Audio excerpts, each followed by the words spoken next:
Hello বন্ধুরা, সবাইকে জানাই শুভ সকাল। এখন বেজে গেছে 8:30। চিনিকে রেডি করে নিচ্ছি। আজকে যাব একটু সেন্টারে, ফিটিং সেন্টারে। দিদিমণি কালকে ফোন করেছিল, বলেছিল আজকে আধার কার্ড নিয়ে যেতে, সেই জন্য ভাবলাম ওকেও নিয়ে যায়। চিনিকে বলছি ওখানে গিয়ে একটু বই পড়বে, তো বলছে না আমি ওখানে ঘুরতে যাব। এই যে দুজনে বেরিয়ে পড়েছে, দাদা আর বোন মিলে। রোজ সকালে শাশুড়ি মাই খাবার আনতে আসে, আমার খুব একটা আশা হয় না, ওই দরকার পড়লেই তখন এই বাচ্চা দুটোকে নিয়ে আমরা দুজায় বেরিয়ে পড়ি। আমাদের বাড়ি থেকে খুব একটা দূরে নয়, এই সামনেই। এই যে কথা বলতে বলতে এসেও গেছি।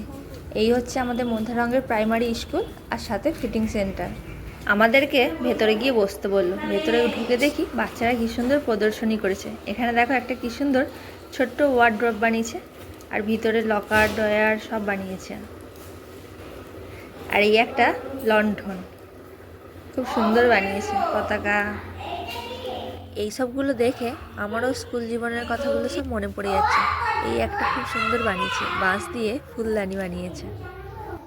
কে সব এসে ছবি দেখে দেখে একটু পড়াশোনা করে নিল, আর আমার মেয়েকে দেখো জানলা দিয়ে বাইরের দিকে তাকিয়ে দাঁড়িয়ে আছে।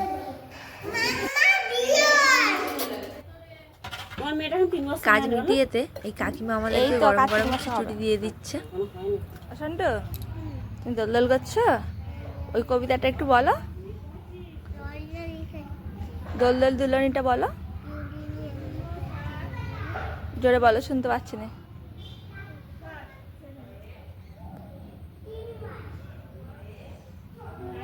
মেয়ের দেখে আমারও একটু শখ গেল দোল খেতে। কেশব এখান থেকে মামা বাড়ি চলে গেছে, সেই জন্য চিনি এখন একা পড়ে গেছে। একা একা কেমন মন খারাপ করে যাচ্ছে দেখো। আমরাও বাড়ির কাছাকাছি এসে গেছি। আজকের ভিডিওটা এখানেই শেষ করছি। সবাই ভালো থাকবে, টাটা।